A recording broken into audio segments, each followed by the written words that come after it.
The moment I saw my daughter scrubbing the coffee shop bathroom tiles on her hands and knees, a cold numbness spread through my chest that felt like nothing but pure betrayal. I had poured every cent I'd saved, every prayer whispered in a cramped queen's apartment, into giving her a new life, a coffee shop to call her own. And here she was, reduced to cleaning messes I never imagined her working through. Today, I'm going to tell you something I never thought I would share, and if for even a second this feels familiar, I only ask that you like this video and subscribe. It will help me keep opening my heart. Every morning, I wake in this tiny room overlooking the restless streets of Ridgewood, Brooklyn. The radiator hisses like an angry cat. The scent of city garbage mixed with the fading aroma of last night's takeout greets me through windows that never quite close properly. My bones ache, not just from age, but from years of carrying burdens invisible to those around me. The weight of expectations, of sacrifices, of love that somehow always seemed to flow in one direction. I expected gratitude when I handed my daughter Sophia the keys to that coffee shop. A fresh start, I thought. A chance to shine in a city that never stops running, never pauses for breath. But instead, I found her face scarred with exhaustion, the sparkle in her eyes dulled to a flat gray. And worst of all, my sister-in-law Carmen, Sophia's mother-in-law, looked at me with a coldness that burned me inside that day, like acid eating through whatever hope I had left. The memories flood me now, washing over me like waves against a crumbling seawall. Sophia as a curious child, her laughter echoing through our cramped apartment on Northern Boulevard. The faded photos on my mantel showing her gap-toothed smile, pigtails bouncing as she danced to salsa music drifting up from the bodega below. I wanted her to have more, to escape the cycle of hard work and harder disappointments that had defined my own life. But reality hit harder than any hope I dared to nurture. Let me take you back to the beginning. Let me tell you about the woman I was before I learned that love can be a prison, and generosity can become a weapon used against your own heart. From the moment Sophia drew her first breath in that overcrowded hospital in Elmhurst, I sacrificed every ounce of myself for her. The delivery room smelled of disinfectant and fear, and when they placed her in my arms, I made a silent promise. She would never know hunger the way I had known it. She would never feel small the way this city had made me feel small. In our cramped Queen's studio, a space so tiny that the kitchen was literally 3 steps from the bed, I worked nights at diners across the borough. My hands grew rough from folding endless napkins and wiping down sticky tables. The fluorescent lights made my skin look gray, and my feet swelled in shoes that were always a size too small because I couldn't afford better. But every dollar I earned went toward her future. I remember the weight of her sleeping body against my chest on those subway rides home at 3 a.m. Construction workers and hospital staff shared those late-night cars, all of us united in our exhaustion. Sophia would curl into me like a kitten, completely trusting, completely dependent. Back then, that trust felt like the most precious gift in the world. As she grew, I sent most of my paycheck to her father Miguel's account. He'd moved out when Sophia turned 4, claiming he needed space to figure things out. What he figured out was how to spend my money on poker games and basement clubs in Astoria. But I kept hoping he'd do better by her, kept believing that somehow my sacrifice would translate into his commitment. The excuses came like clockwork.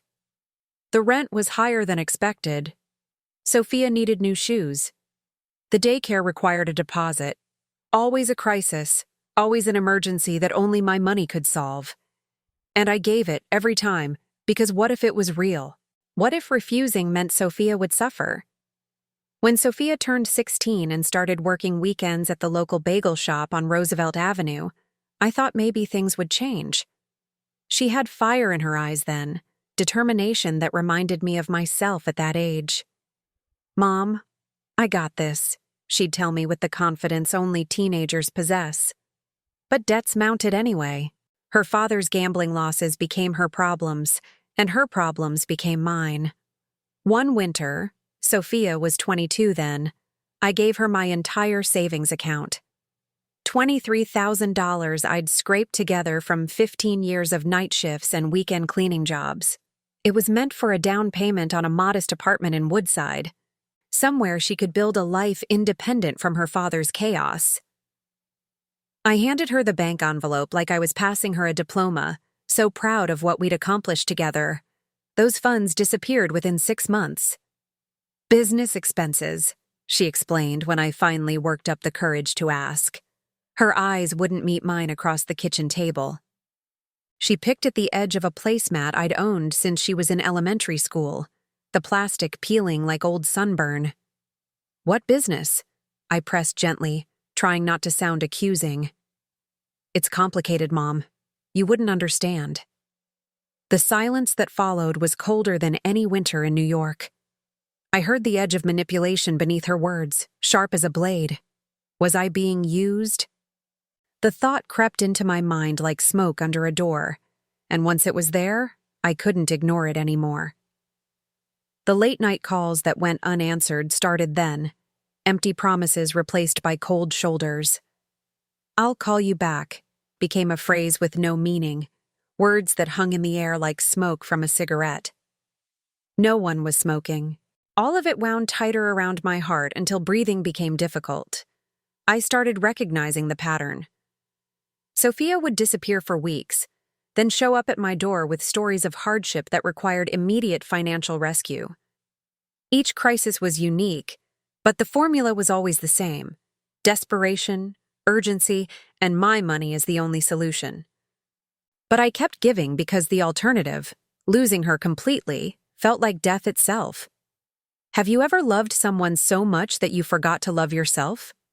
Have you ever given so much of your soul away that you looked in the mirror one day and didn't recognize the stranger staring back? Birthdays slipped by uncelebrated. My 60th came and went without so much as a text message. When I developed a persistent cough that kept me awake for weeks, I called Sophia for advice.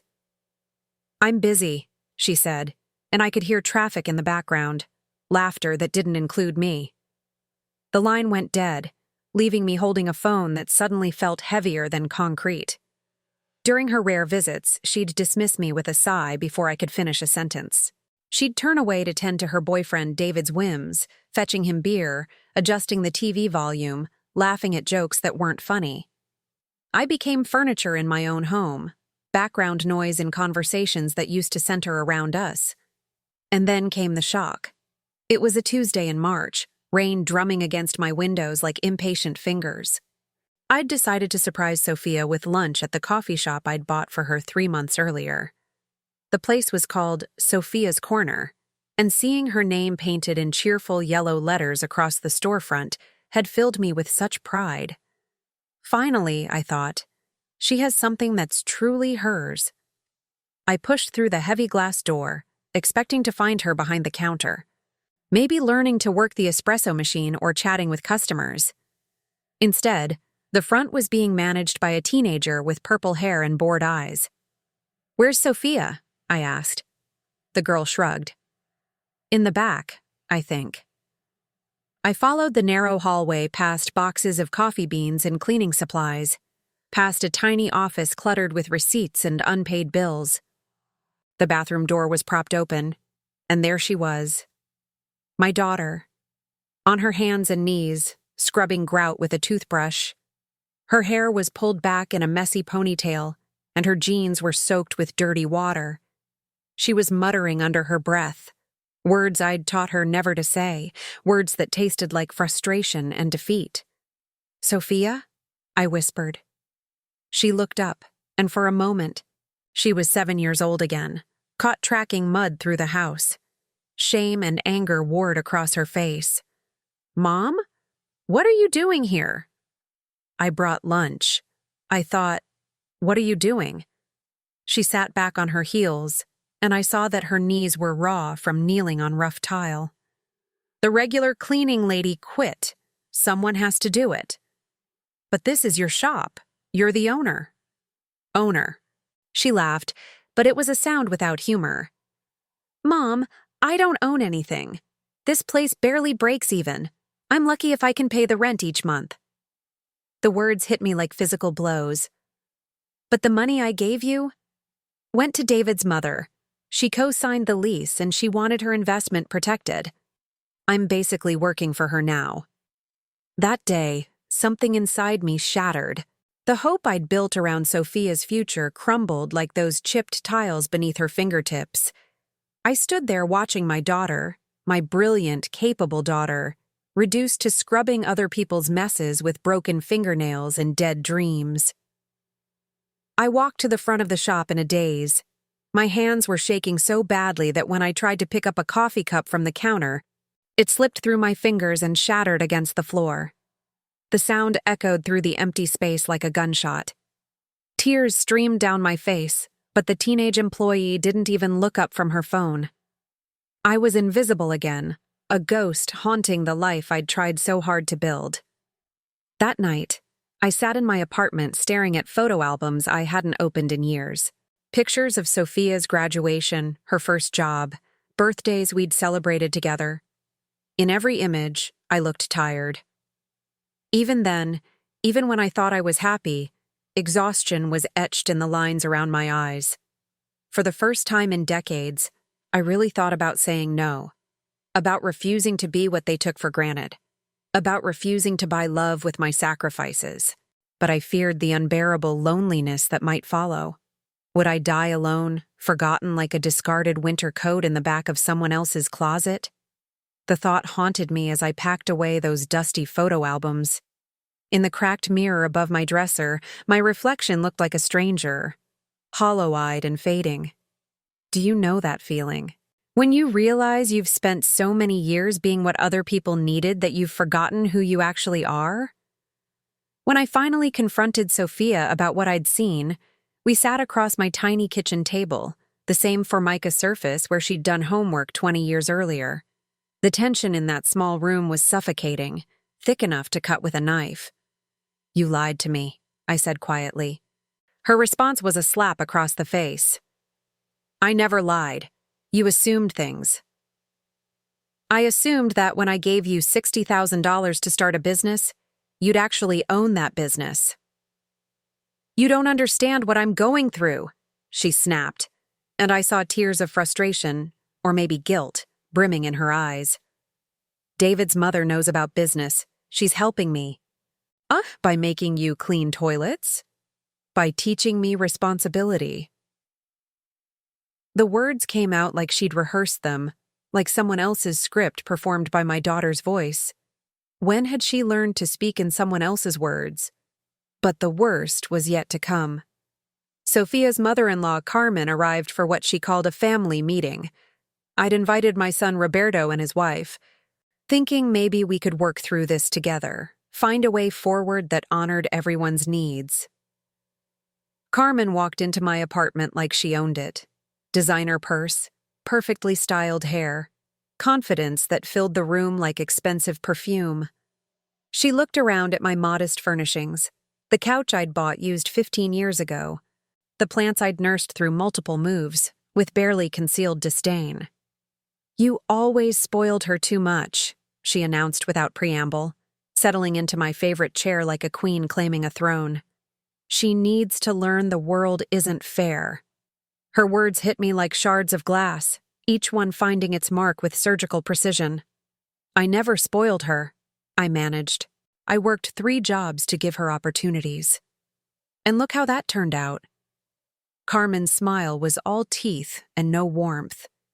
"She can't handle real responsibility because you protected her from consequences her whole life." My son Roberto shifted uncomfortably on the couch.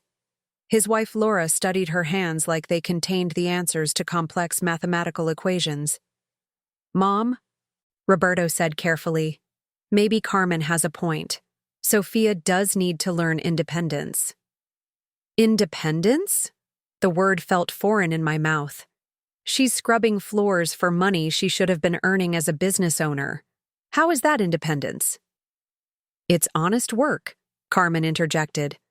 "Something she should have learned years ago." The conversation spiraled from there. My children oscillated between pity and suspicion. Roberto accused me of enabling, of creating Sophia's problems by solving them too quickly.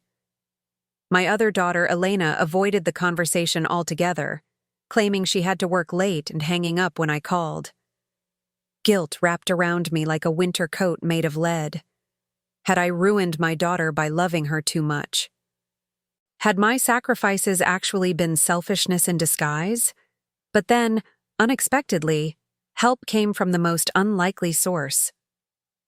Mrs. Rosa Gomez lived in the apartment next door, separated from me by walls thin enough that we'd learned each other's daily routines through years of proximity.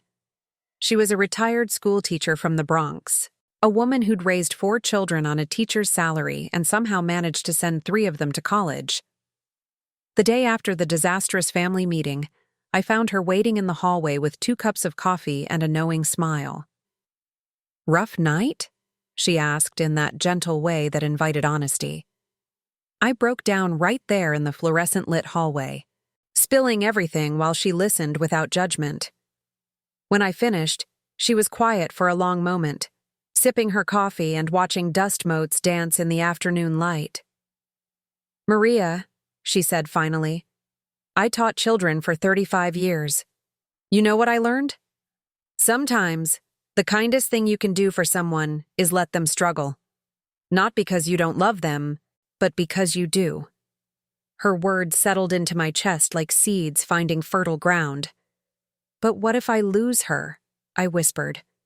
"Baby, you can't lose someone who never really belonged to you, and you can't save someone who doesn't want to be saved." She took my hands in hers, hands that were warm and strong and honest. "Sometimes, you've got to hold your hand out to yourself first, Maria." That night, I had the first peaceful sleep I'd experienced in months. For once, the constant knot of anxiety in my chest loosened enough to let me breathe. But the real test came 3 weeks later. Sophia called on a Sunday morning, her voice carrying that familiar note of desperation I'd learned to recognize like a mother recognizes her child's cry.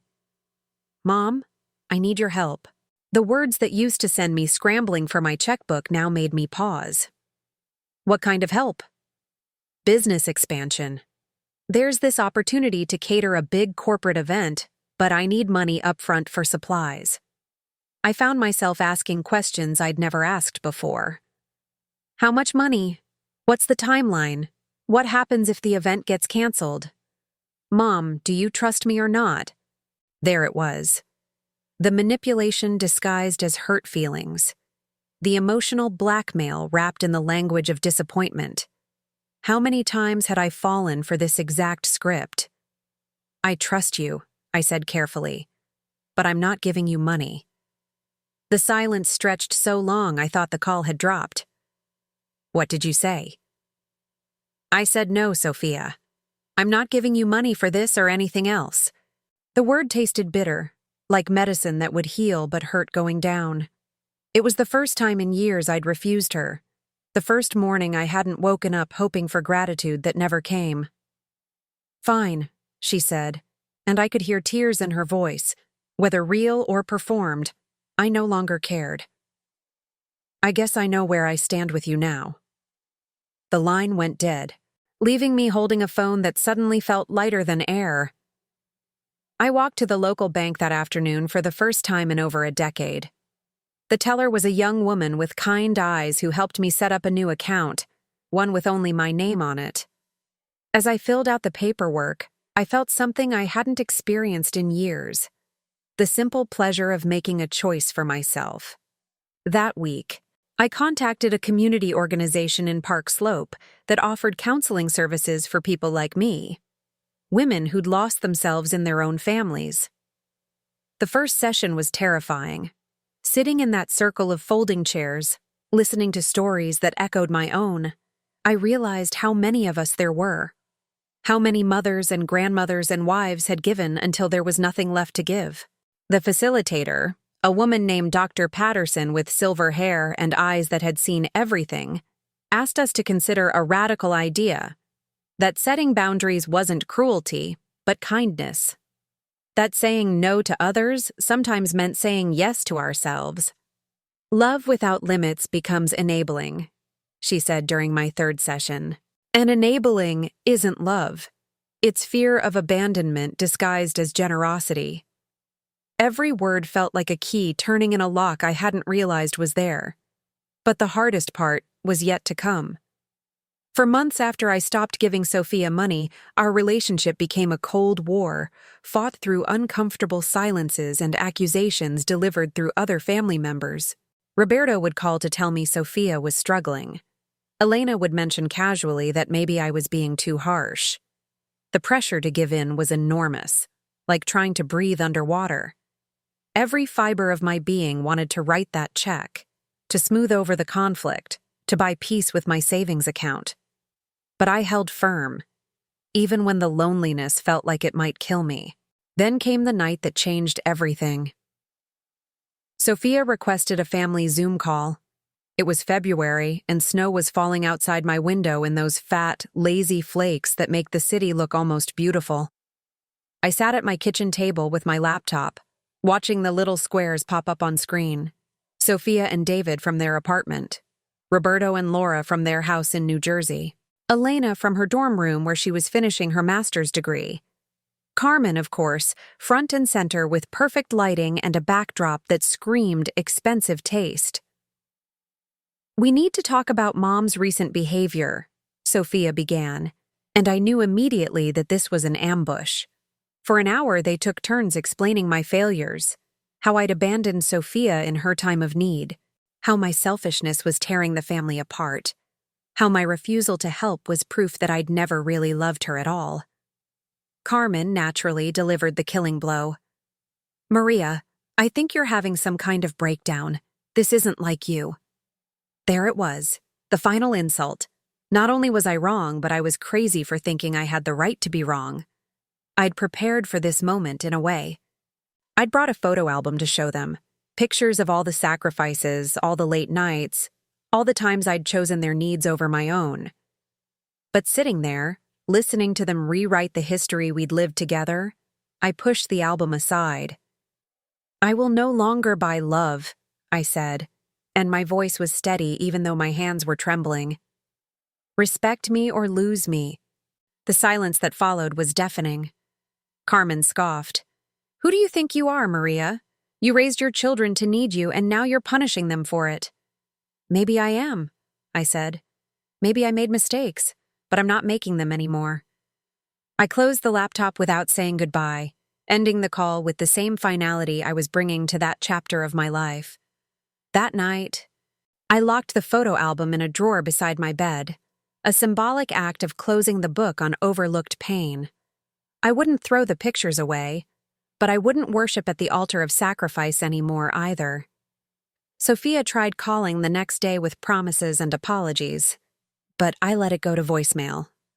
Her words had the practiced sound of someone reading from a script, hitting all the right emotional notes without any genuine feeling behind them. For the first time in my adult life, I felt the weight of my own power. The power to choose, the power to say no, the power to matter in my own story. But just when I thought the storm was over, life threw me one final curveball. About a month after the Zoom call confrontation, Mrs. Gomez knocked on my door with worry written across her face. "Maria, are you okay? I keep hearing terrible things about you around the neighborhood."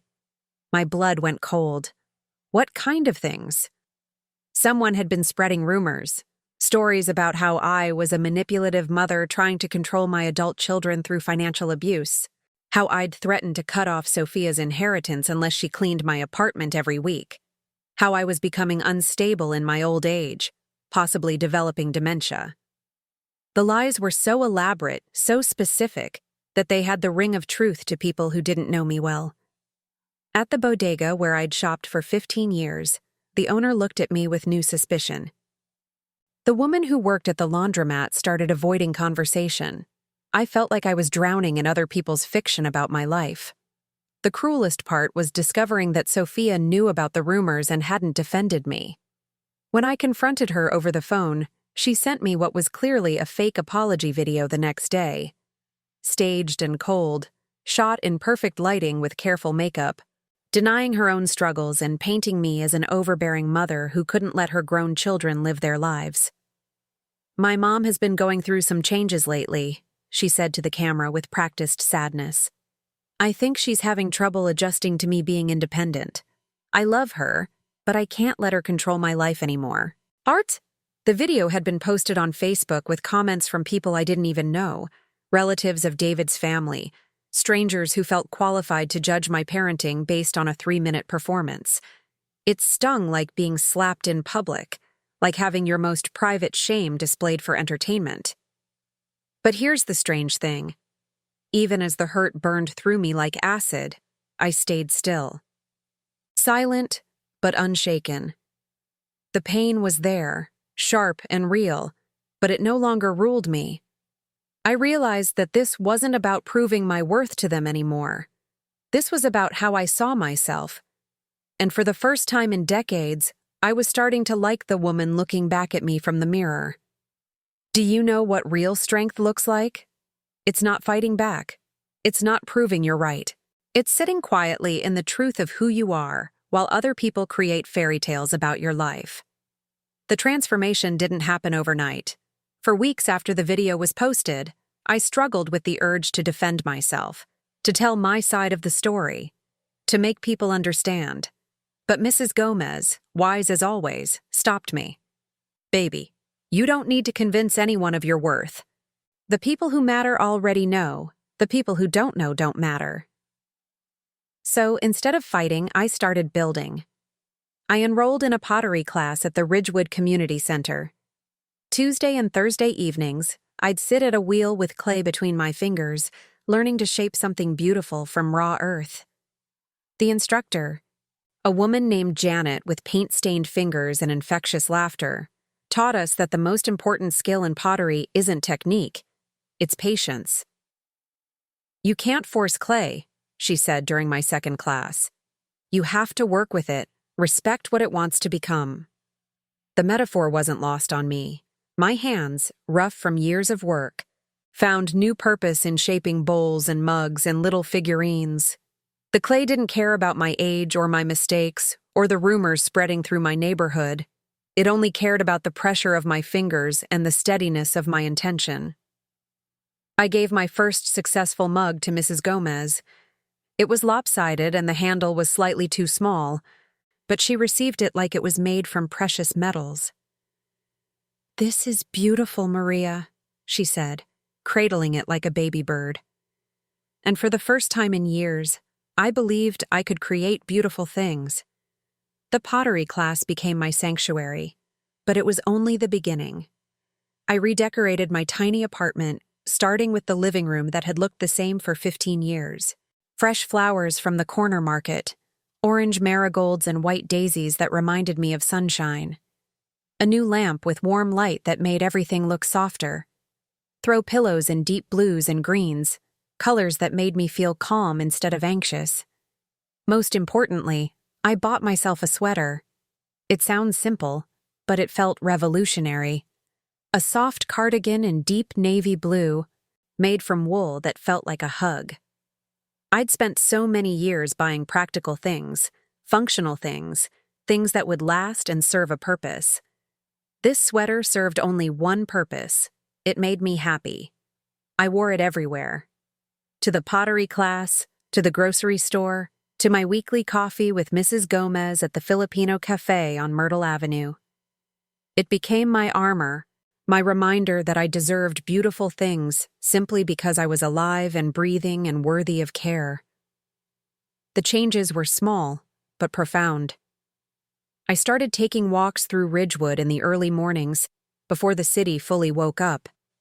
The streets were different at that hour, quieter, gentler, full of possibility instead of chaos.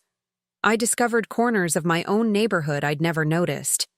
A community garden tucked between apartment buildings, a little free library painted bright yellow, a mural of butterflies that covered an entire wall. I began having real conversations with strangers. The woman who ran the Ethiopian restaurant on Fresh Pond Road remembered my name and started setting aside the good bread for me. The teenage boy who bagged groceries at the supermarket told me about his plans to study engineering. The elderly man who fed pigeons in the park every afternoon shared stories about growing up in Puerto Rico. These weren't relationships built on need or obligation or manipulation. They were connections based on simple human kindness, the kind of interactions I'd forgotten were possible. My daughter's coffee shop still stood across the street from my bus stop, her name painted in those cheerful yellow letters that had once filled me with such pride. Now it served as a different kind of reminder, not of my failure, but of my freedom. I could see Sophia through the windows sometimes, usually behind the counter instead of on her knees scrubbing floors. Business seemed to be improving. David was there less often. Carmen's presence had diminished to occasional supervisory visits instead of daily management. Part of me wondered if my refusal to enable the situation had forced Sophia to find her own strength. Part of me worried that she was struggling in ways I couldn't see. But for the first time in my life, I accepted that her struggles were hers to navigate. I started sleeping through the night. No more lying awake at 3 a.m. wondering if Sophia needed money, or Roberto was disappointed in me, or Elena felt neglected.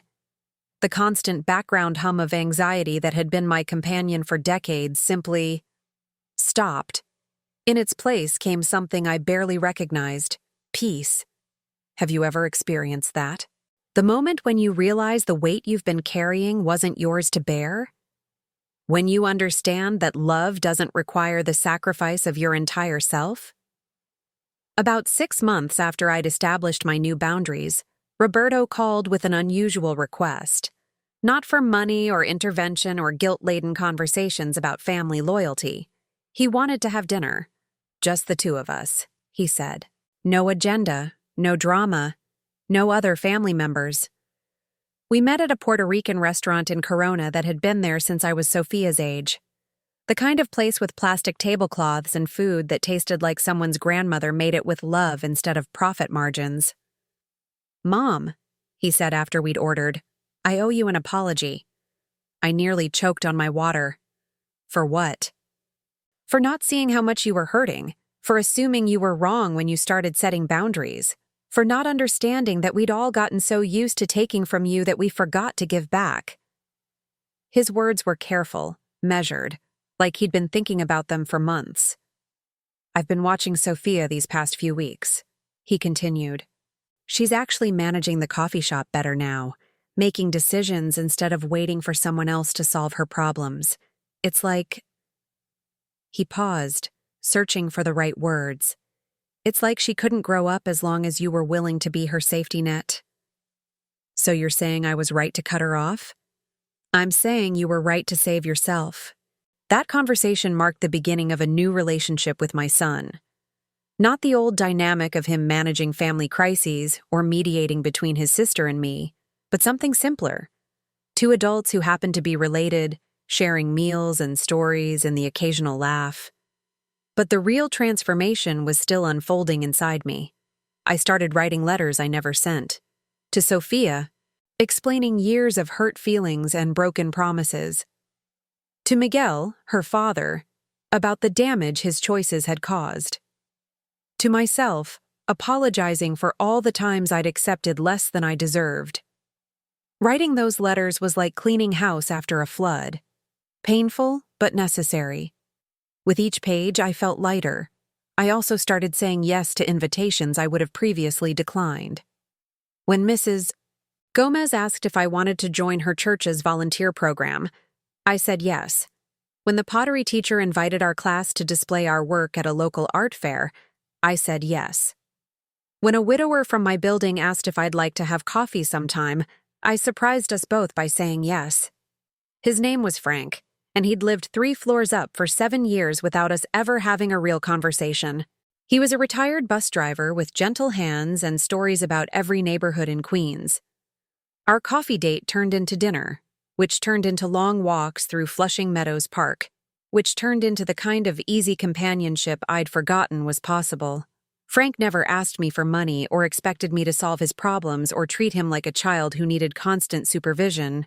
He liked my pottery and complimented my new sweater and listened when I talked about my family without trying to fix anything. It was revolutionary.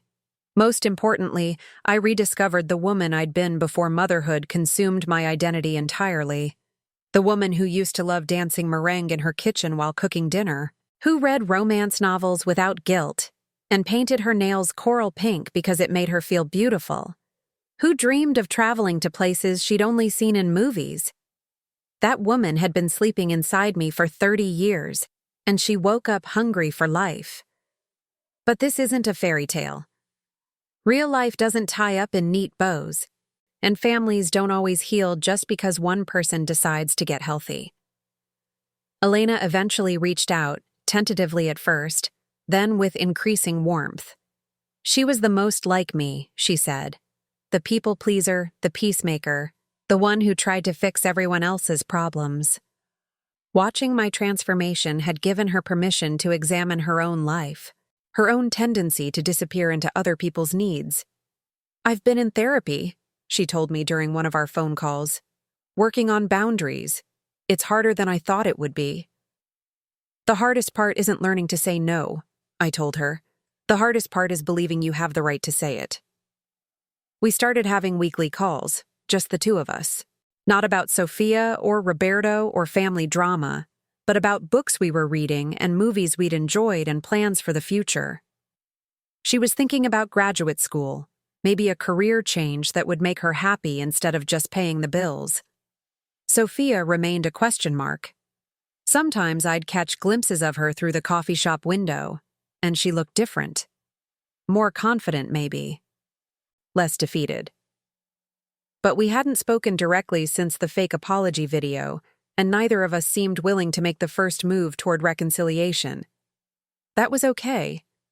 I'd learned that love doesn't always require proximity, and forgiveness doesn't always require relationship. Carmen's influence seemed to wane as Sophia grew more independent. I heard through the neighborhood gossip network, the same system that had spread those cruel rumors, that David was working more, contributing to the household instead of just consuming from it. Maybe crisis had forced everyone to grow up a little. Or maybe I was just seeing more clearly because I was no longer looking through the lens of anxiety and desperation. A full year had passed since I'd said no to Sophia's request for money. The anniversary caught me by surprise, not because I'd forgotten, but because I'd stopped counting the days since my liberation. I was sitting by my window on a Sunday evening, watching the sunset paint the Manhattan skyline in shades of gold and pink. The same view I'd looked at for 15 years. But somehow it looked different now. More beautiful, more full of possibility. In my lap was a mug I'd made in pottery class, filled with coffee that tasted like luxury because I'd bought the expensive brand without guilt. On the table beside me sat letters from Elena, photos from my recent trip to the Catskills with Frank, and a pottery piece I was particularly proud of, a small sculpture of a bird with outstretched wings. The sculpture wasn't perfect. One wing was slightly longer than the other, and the beak was a bit crooked, but it captured something true. The moment of takeoff, when a bird commits to flight despite not knowing where the wind will carry it. That evening, I tried to remember the woman I'd been a year earlier, the woman who woke up anxious and went to bed guilty, whose every decision was filtered through other people's needs and expectations. She felt like a character from a book I'd read long ago, familiar but distant, real but no longer relevant to my current story. I thought about all the money I'd given away over the years, all the sleep I'd lost to worry, all the dreams I'd deferred because someone else's crisis felt more urgent than my own happiness. None of it had been wasted exactly. Love, even imperfect love, is never entirely wasted. But it had been misdirected, like water poured on sand instead of seeds. The lessons I'd learned weren't simple or easy to swallow. That enabling someone isn't the same as helping them. That saying yes to everyone else sometimes means saying no to yourself. That respect can't be purchased with generosity, and gratitude can't be demanded as payment for sacrifice. Most importantly, I learned that it's never too late to choose yourself. At 62 years old, With gray hair and arthritic hands and a history of putting everyone else first, I had discovered that I still mattered. Still deserved care and kindness and the simple pleasure of making choices based on my own desires. The phone rang, interrupting my reflections. For a moment, my heart jumped with old patterns. Was someone in crisis? Did someone need me to fix something I couldn't fix? But it was just Frank, asking if I wanted to go to dinner the next evening. A new Ethiopian place had opened near his building, and he'd heard they had live music on Monday nights. I'd love that, I said, and I meant it completely. After I hung up, I sat quietly for a few more minutes, watching the last light fade from the sky. In the distance, I could see the lights coming on in Sophia's coffee shop, the evening shift, probably teenagers earning, spending money, and older folks working second jobs to make ends meet. I felt a pang of something, not quite sadness, not quite longing. Recognition, maybe. Understanding. Sophia and I were both just people trying to build lives out of the materials we'd been given. The difference was that I'd finally learned to build mine for myself, instead of in service to everyone else's blueprints. Tomorrow, I would wake up in my redecorated apartment and put on my favorite sweater. I would have coffee with Mrs. Gomez and work on my pottery and maybe call Elena to hear about her graduate school applications. I would make choices based on my own preferences and live according to my own values. It sounds so simple when I say it like that. But for someone who spent 30 years believing her worth was measured by her usefulness to others, it felt like the most radical revolution imaginable. To anyone listening to my story, I want you to know this. It's never too late to choose yourself. It's never too late to set boundaries, to demand respect, to refuse to buy love with self-sacrifice. The people who truly love you will adapt to your boundaries. The people who don't will reveal themselves for who they really are. Either way, you'll be free to build a life that actually belongs to you. Sometimes the hardest part isn't the suffering. It's choosing to rise from it. It's believing you deserve better. It's understanding that saying no to others sometimes means saying yes to the person you were always meant to become. Have you ever lived something like this? Have you known someone who disappeared into their family's needs until they forgot they had needs of their own? I'd love to hear your story in the comments below. And if this resonated with you, if you recognized yourself or someone you love in my words, please like this video and subscribe to my channel.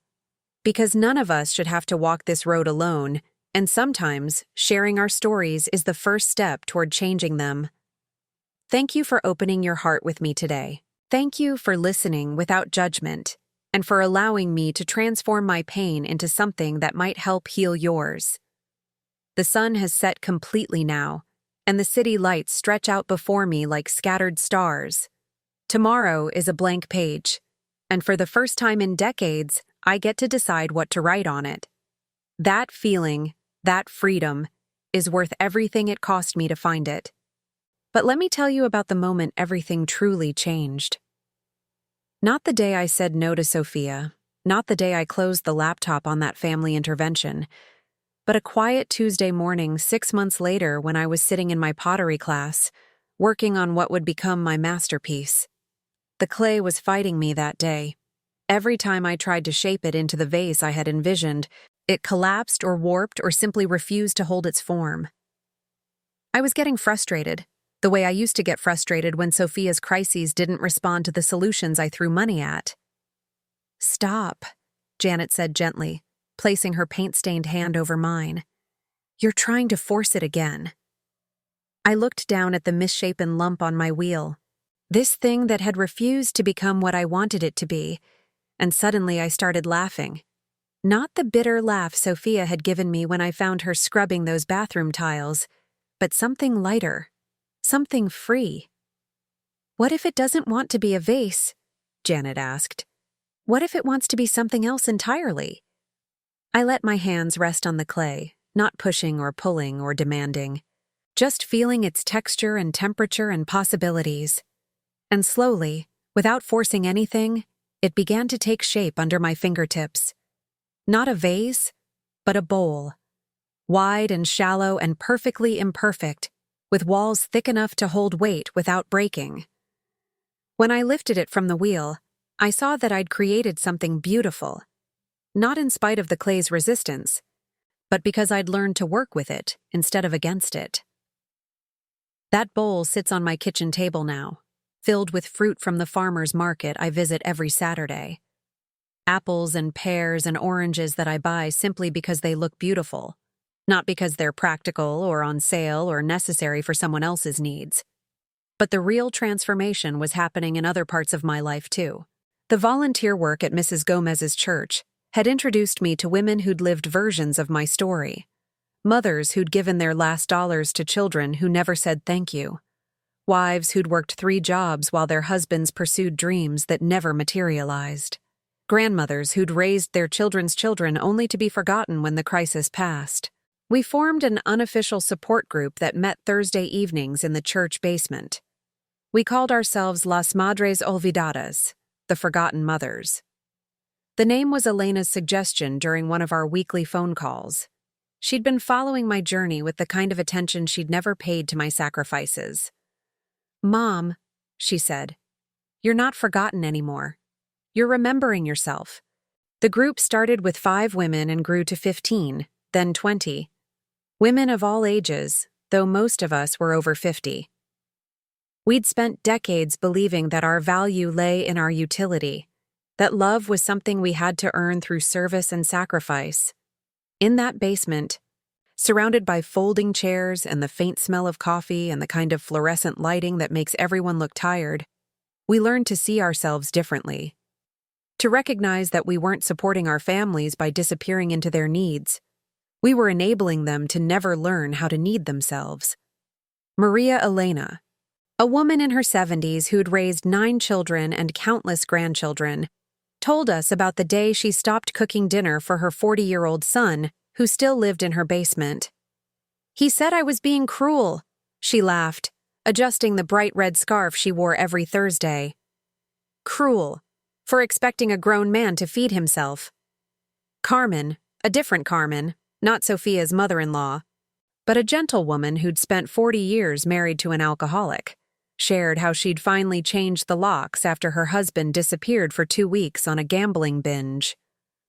"I kept thinking he'd come back grateful," she said quietly. "But grateful people don't keep taking. They stop needing to take." Each story was different, but the pattern was the same. We'd all confused love with rescue, support with enabling, family loyalty with self-erasure. Dr. Patterson, the therapist who'd helped me understand boundaries, started attending our meetings. Not as a professional, she said, but as a woman who'd learned these lessons the hard way, too. She brought books and articles and research that validated what we'd discovered through painful experience. That healthy relationships require 2 whole people, not one person and their shadow. Codependency isn't love, she explained during one particularly emotional meeting. It's fear of abandonment disguised as generosity. Real love requires courage. The courage to let people struggle, to let them fail, to let them discover their own strength. I started sharing my story in those meetings. Not the edited version I'd told myself for years, but the whole truth. The money I'd given Sophia while eating rice and beans for weeks. The nights I'd worked double shifts so she could quit jobs that were beneath her potential. The birthdays and holidays I'd celebrated alone while she was too busy with crises to call. Saying those words out loud, in the presence of women who understood, felt like performing surgery on my own heart. Painful but necessary. Healing. One Thursday evening in late autumn, a new woman joined our circle. She was younger than most of us, maybe 40, with tired eyes and hands that shook slightly when she introduced herself as Isabella. "My daughter is 22, she began, and I saw my own story reflected in every word that followed. She's smart. Beautiful, graduated college with honors. But she can't seem to keep a job or pay her rent or make any decision without calling me. Last week, she asked me to move in with her boyfriend and his mother because she couldn't afford her apartment. When I said no, she accused me of not caring about her happiness. The room was silent except for the hum of the ancient heater in the corner. We'd all been Isabella. We'd all faced that moment when setting a boundary felt like betraying love itself. "The thing is," Isabella continued, tears starting to flow, "I know if I say yes, she'll never learn to stand on her own. But if I say no, she might hate me forever."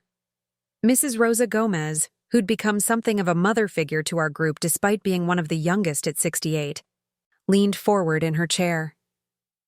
"Baby," she said in that voice that could soothe a crying child or deliver hard truths with equal gentleness, "she might hate you for a while, but she'll thank you eventually.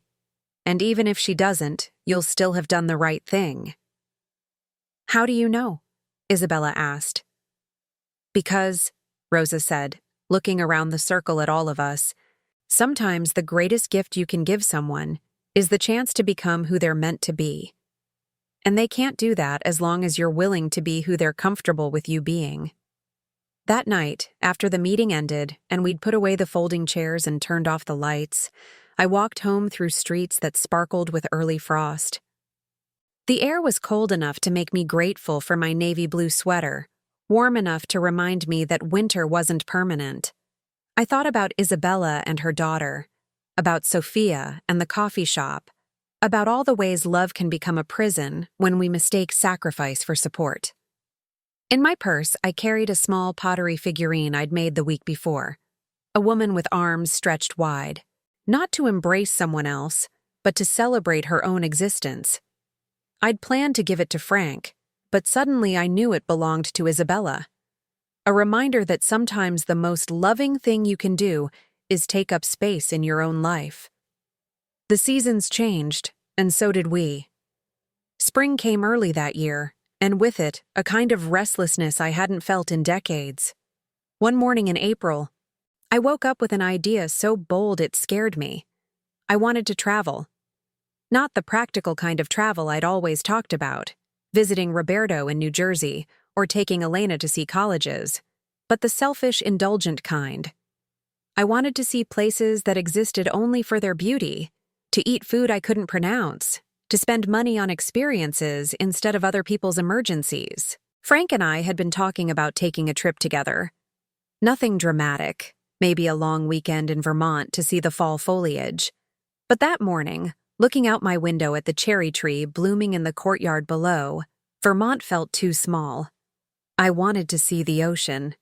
Real ocean, not the polluted waters off Coney Island, but the kind that stretched to the horizon and changed colors with the light. I wanted to walk on beaches where the sand was white instead of gray, where the only sounds were waves and seagulls instead of car horns and sirens. The travel agent I visited, yes, I went to an actual travel agency, not because I didn't know how to use the internet, but because I wanted to tell a real person about my dreams, looked surprised when I said I wanted to go alone. "You're sure?" she asked, her fingers hovering over the keyboard. "We have great deals on couples packages." "I'm sure," I said. And I was. Frank was wonderful, but this trip belonged to me alone.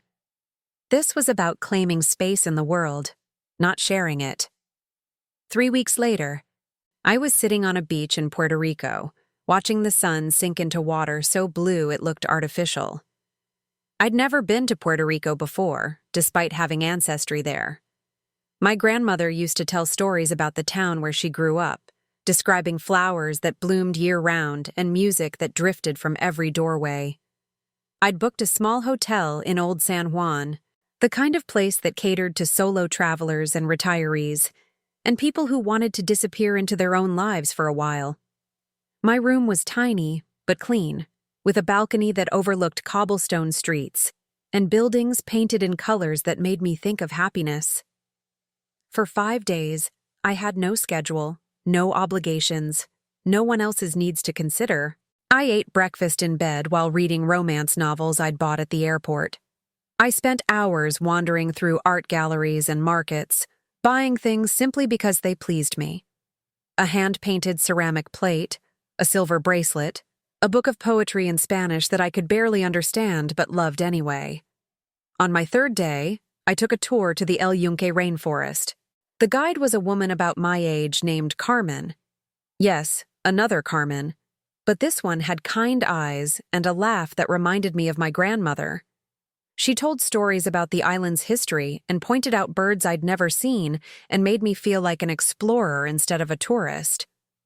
"You're from New York?" she asked during our lunch break when I mentioned growing up in Queens. "Yes, but my grandmother came from Ponce. I've never been here before." "Ah," she said, nodding like this explained everything. "You're coming home." The phrase stayed with me as we hiked through trails lined with ferns and flowers, as we stood beneath waterfalls that felt like blessings, as we listened to the sounds of a forest that had been growing for centuries before I was born and would continue long after I was gone. Coming home. Not to a place, necessarily, but to myself. To the part of me that had been buried under decades of other people's needs and expectations. The part that knew how to feel wonder, how to be present in a moment without trying to fix or improve or sacrifice it for someone else. That night, I called Elena from my hotel balcony. It was late in New York, but she was still awake, working on her thesis. "Mom, is everything okay?" "Everything's perfect," I said, and I meant it. "I'm sitting on a balcony in Puerto Rico watching people dance salsa in the street below. The music is beautiful, and I just wanted to share it with you." I held the phone up so she could hear the guitars and voices drifting up from the plaza. When I brought it back to my ear, she was quiet for a moment. "Mom," she said finally, "you sound different. Happy." "I am happy.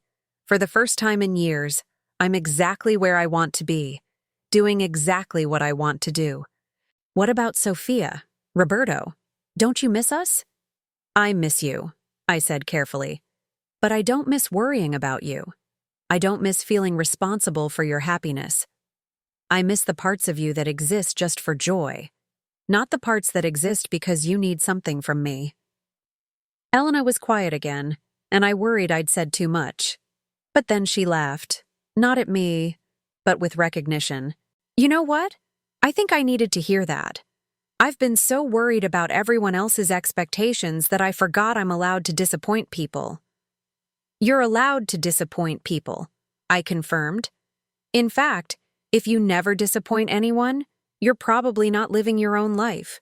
When we hung up, I sat on that balcony for another hour, listening to music and laughter and the distant sound of waves against the old city's walls. I thought about Sophia, working in her coffee shop, and wondered if she was happy. Really happy, not just getting by or managing crises or meeting other people's definitions of success. For the first time since I'd found her scrubbing those bathroom tiles, I hoped she was. Not because her happiness would validate my choices or prove that I'd been right to step back, but because she deserved to discover who she was when no one was rescuing her from herself. The flight back to New York felt like leaving another world. As the plane descended over Queens, I saw the familiar grid of streets and buildings that had contained my life for so many years. But instead of feeling trapped, I felt grateful. This city had given me Sophia and Roberto and Elena. It had taught me to work hard and survive disappointment and find beauty in unexpected places. Now it would teach me something new. How to live fully in the life I'd chosen instead of the one that had been chosen for me.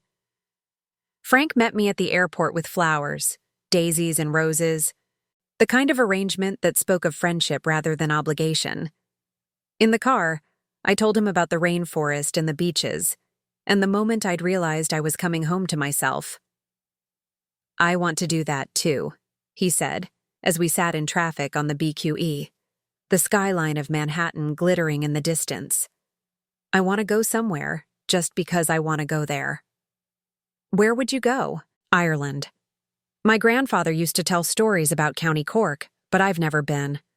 Always some reason to stay home, some crisis or responsibility or excuse." "So let's go," I said, surprising us both.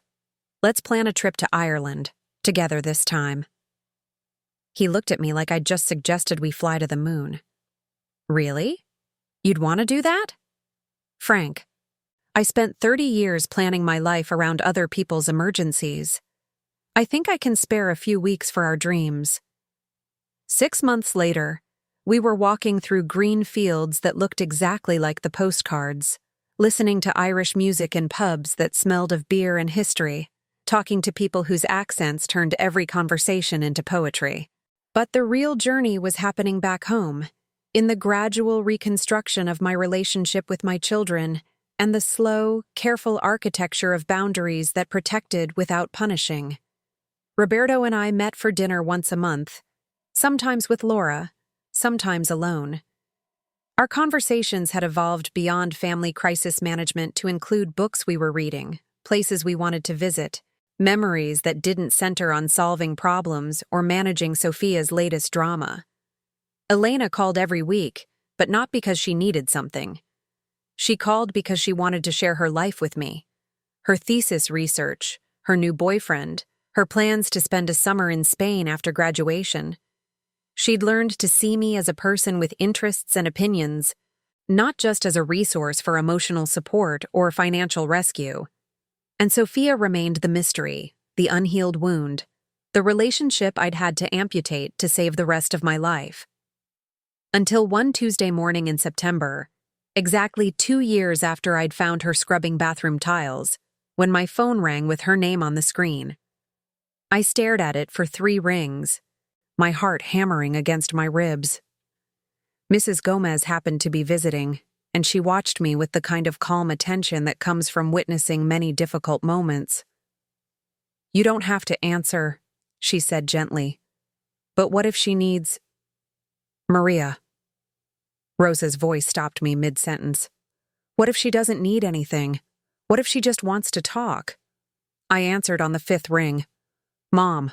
Sophia's voice was different, quieter, less certain, without the edge of manipulation or desperation I'd learned to recognize like a warning siren.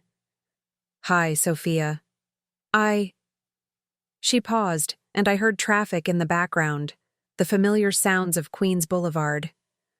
"I'm leaving the coffee shop. I wanted you to know." Leaving. David and I broke up 6 months ago. I've been managing the place myself since then, and it's actually turning a profit, but Carmen wants to sell the building, and I can't afford to buy it from her. I felt the old familiar urge to ask how much money she needed, to offer solutions before I'd even understood the problem. But Dr. Patterson's voice echoed in my memory. Love without rescuing. Support without enabling. "Where will you go?" I asked instead. "I got a job, real job with benefits and everything. Social work, actually. Working with families in crisis."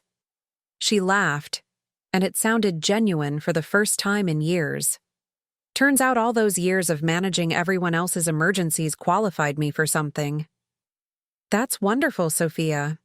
Silence stretched between us, filled with everything we hadn't said for 2 years. Finally, she spoke again. "Mom, I owe you an apology, a real one this time." "You don't owe me." "Yes, I do."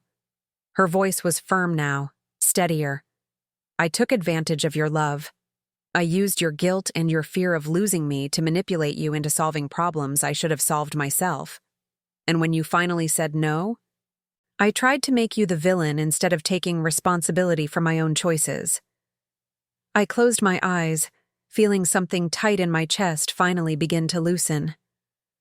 "I've been in therapy," Sophia continued. "Real therapy, not crisis counseling. Learning about boundaries and codependency and all the ways I learned to be helpless because it was easier than being accountable." "How long?" "A year. David's leaving was actually the best thing that ever happened to me. Forced me to figure out who I was when I wasn't being rescued." Mrs. Gomez squeezed my hand, her eyes bright with tears she was too polite to shed. "I want to see you," Sophia said, "but only if you want to see me, and only if we can build something new instead of trying to fix what was broken." I looked out my window at the coffee shop across the street, at the yellow letters spelling her name, at the life I'd tried to buy for her that had ultimately taught us both the difference between helping and enabling. "I'd like that," I said. But I need you to know something first. What? I'm different now. I won't be your safety net anymore. And I won't apologize for having needs and boundaries and a life that doesn't revolve around your crises. I know, she said quietly. And I'm grateful for that. I couldn't grow up as long as you were willing to be my mother instead of my mom. We met the following Saturday at a small cafe in Astoria, neutral ground that belonged to neither of our old patterns. Sophia looked different, thinner, but not from stress. Confident in a way I hadn't seen since she was a child. She wore jeans and a simple sweater, no makeup, hair pulled back in a ponytail that reminded me of the little girl who used to dance to salsa music in our apartment. We talked for 3 hours, not about money or crises or who had hurt whom, but about who we were becoming. She told me about her new job working with teenagers in foster care, about the apartment she'd found in Sunnyside that she could afford on her own salary, about the man she'd been dating who expected her to split dinner checks and solve her own problems. I told her about Puerto Rico and Ireland and the pottery classes and the volunteer work with Las Madres Olvidadas, about Frank and Mrs. Gomez and the slow, careful process of building a life that belonged to me. I'm proud of you, she said as we prepared to leave, and the words carried a weight they'd never had before. Not the patronizing pride of a child humoring a parent, but the real recognition of one adult acknowledging another's growth. I'm proud of you too, I replied, and I meant it completely. We hugged goodbye, briefly, carefully, like people who are learning to love each other without consuming each other. She smelled like coffee and vanilla perfume, not like the desperation and defeat that had clung to her for so long. As I watched her walk toward the subway, I felt something I hadn't experienced in decades. Hope. Not the desperate hope that had driven me to write check after check and ignore warning sign after warning sign, but the quiet kind that accepts uncertainty as part of love's landscape. I couldn't predict what kind of relationship Sophia and I would build together. I couldn't guarantee that old patterns wouldn't resurface or that boundaries wouldn't be tested. But for the first time since she was born, I wasn't trying to control the outcome. I was simply available for whatever relationship we could create as two adults who happened to love each other and had finally learned the difference between love and need. The seasons turned again, and life settled into rhythms I'd never imagined possible. Tuesday pottery classes and Thursday meetings with Las Madres Olvidadas. Weekend trips with Frank to farmers markets and small towns upstate. Monthly dinners with Roberto and Laura, who'd started asking my advice about their own relationship, instead of assuming I needed their guidance about mine. Sophia and I developed a pattern of meeting every few weeks, sometimes with Elena, sometimes alone. We were cautious with each other, respectful of the boundaries we'd both learned to build. She never asked for money, and I never offered unsolicited advice. We talked about books and movies and her work with foster kids. Sometimes we talked about the past, but as history rather than ammunition. Elena graduated from her master's program that spring and moved to Barcelona for a year-long fellowship. Before she left, she spent a weekend with me in my little apartment, sleeping on the couch like she had as a child, but talking to me like the adult she'd become. "Mom," she said on the last morning as we shared coffee and pastries from the Ethiopian bakery, "I need you to know something." "What's that?" "Watching you learn to choose yourself gave me permission to do the same. I used to think loving someone meant disappearing into their needs. You taught me that real love requires two whole people." She handed me a small wrapped package. Inside was a silver picture frame containing a photograph from her graduation. Not the formal family portrait we'd taken, but a candid shot of me laughing at something Mrs. Gomez had whispered during the ceremony. "That's who you really are," Elena said. "That's the mom I remember from when I was little, before you forgot how to be happy." I kept that photo on my nightstand, next to the pottery bird with outstretched wings, and the letters Elena sent from Spain, and a small shell I'd collected from that beach in Puerto Rico. These became my talismans, reminders of the woman I'd discovered beneath decades of other people's expectations. The woman who could travel alone and set boundaries and create beautiful things with her hands. The woman who deserved love without having to purchase it with self-sacrifice. As I finish telling you this story, it's been 3 years since I said no to Sophia's request for money. 3 years since I discovered that the most radical thing a woman like me can do is refuse to disappear into other people's needs. I'm 65 now, with silver hair that I no longer dye, and lines around my eyes that come from laughter instead of worry. My arthritis slows me down sometimes, but it doesn't stop me from working with clay, or walking through new cities, or dancing in my kitchen when Frank isn't there to witness my terrible meringue moves. I have a life that fits me, built from choices that honor who I am instead of who other people need me to be. It's smaller than the life I once thought I wanted, but it's entirely mine. Every choice, every relationship, every moment of joy or sadness or simple contentment belongs to me in ways I'd never experienced before. The coffee shop across the street has new owners now, a young couple from El Salvador who make the best café con leche in Queens and remember my name when I order. Sophia works downtown in an office building where she helps families navigate systems that are designed to defeat them. She's good at it, she tells me, because she understands what it feels like to be rescued so often that you forget how to save yourself. Roberto and Laura are expecting their first child, a daughter they plan to name Rosa after Mrs. Gomez, who's become a grandmother figure to all of us. I'm going to be an abuela, a role I'm approaching with excitement rather than obligation. I want to love this grandchild in ways I never learned to love my own children. Freely, without conditions, without the fear that withdrawal of care might result in withdrawal of love. Elena sends postcards from places I can barely pronounce, working on research that might help save coral reefs or discover new medicines, or simply satisfy her curiosity about how the world works. She's building a life that serves her passion instead of other people's expectations, and I'm prouder of her independence than I ever was of her need for me. Frank and I are planning another trip, this time to Morocco. I want to see the markets and taste tagine and probably get completely lost in cities where I don't speak the language. The old me would have been terrified of traveling somewhere so foreign, so unpredictable. The current me can't wait. Las Madres Olvidadas has grown to over 40 members now. We have women in their 20s who've learned early lessons about boundaries, and women in their 80s who prove it's never too late to choose yourself. Some stories end in reconciliation, like mine and Sophia's. Others end in peace without relationship. All of them end with women who've remembered their own worth. Dr. Patterson published a paper about our group, changing our names but honoring our stories. It was picked up by researchers studying codependency and emotional labor and the particular ways women are taught to disappear into caretaking roles. We're part of something bigger than any of our individual journeys. A generation of women learning to love without sacrificing ourselves on the altar of family loyalty. Sometimes, late at night when the city finally quiets down, I think about the woman I used to be, the one who measured her worth by her usefulness, who believed love was something she had to earn through service and sacrifice. I don't miss her, exactly, but I'm grateful to her. Every choice she made, every dollar she gave, every sleepless night she spent worrying, all of it was love, even if it wasn't healthy love. Her suffering wasn't wasted.